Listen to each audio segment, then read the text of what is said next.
Selon les résultats du vote de dimanche, 2 groupes minoritaires devaient siéger dans cette assemblée. Le nôtre et celui représenté par M. Giroud.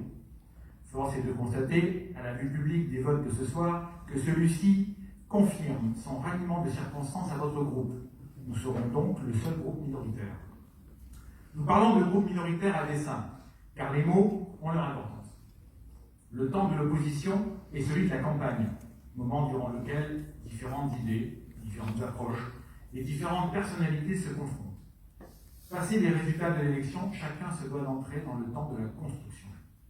Aujourd'hui, nous nous engageons, comme c'est certainement le cas pour chacun d'entre vous, pour la commune, et non pas contre les autres listes et ce qu'elles représentent. Nous avons donc à relever dans cette assemblée un défi commun, qui est d'apprendre à travailler ensemble au-delà de nos différences. Malgré ce qui a pu être véhiculé à notre rencontre, nous sommes fiers d'avoir pu démontrer dans cette campagne que des personnes au vécu et parcours différents peuvent bâtir ensemble des projets d'envergure. C'est pour une grande part une question de méthode, mais aussi d'engagement, tel que le prône d'ailleurs la charte de l'élu local que vous venez de nous lire. Si la méthode est honnête et l'engagement désintéressé, les conditions seront réunies pour favoriser un travail participatif. Mais cela ne veut pas forcément dire que nous serons d'accord en tout point, car c'est le jeu de la démocratie et le rôle des groupes minoritaires qui, en toute vigilance, apportent au débat arguments et parfois contradictions lorsqu'il leur apparaît nécessaire d'améliorer les orientations, de nourrir les réflexions ou d'infléchir les décisions. Nous ne devons pas oublier qu'à l'issue de ce scrutin, et quel que soit le groupe que nous représentons, nous sommes devant une situation préoccupante.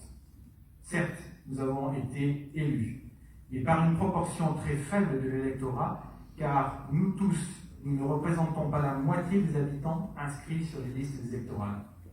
C'est à méditer. Le défi à relever aujourd'hui pour tous les conseillers municipaux que nous sommes est donc de trouver les leviers pour que les Brindasiennes et les Brindasiens reprennent un intérêt pour la vie démocratique de leur territoire. Car les enjeux pour l'avenir de la commune sont immenses et les projets qui les accompagnent d'une rare complexité.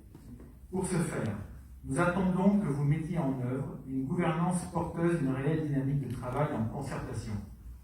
Ceci doit se matérialiser dans la manière de constituer, mais aussi de faire fonctionner les commissions, les groupes de travail, ainsi que les représentations dans les différentes instances délibérantes complémentaires. Ce sont, par excellence, les lieux où débats et constructions peuvent s'organiser entre élus, mais aussi avec les habitants. Pour notre part, nous abordons ce mandat dans un état d'esprit fait de respect, d'écoute, de volonté de dialogue et de travail en commun. Il est maintenant de votre responsabilité de vous en saisir, ou pas, pour les 6 années à venir. Il nous reste à vous souhaiter une bonne nouvelle entrée en fonction. Merci de m'avoir écouté.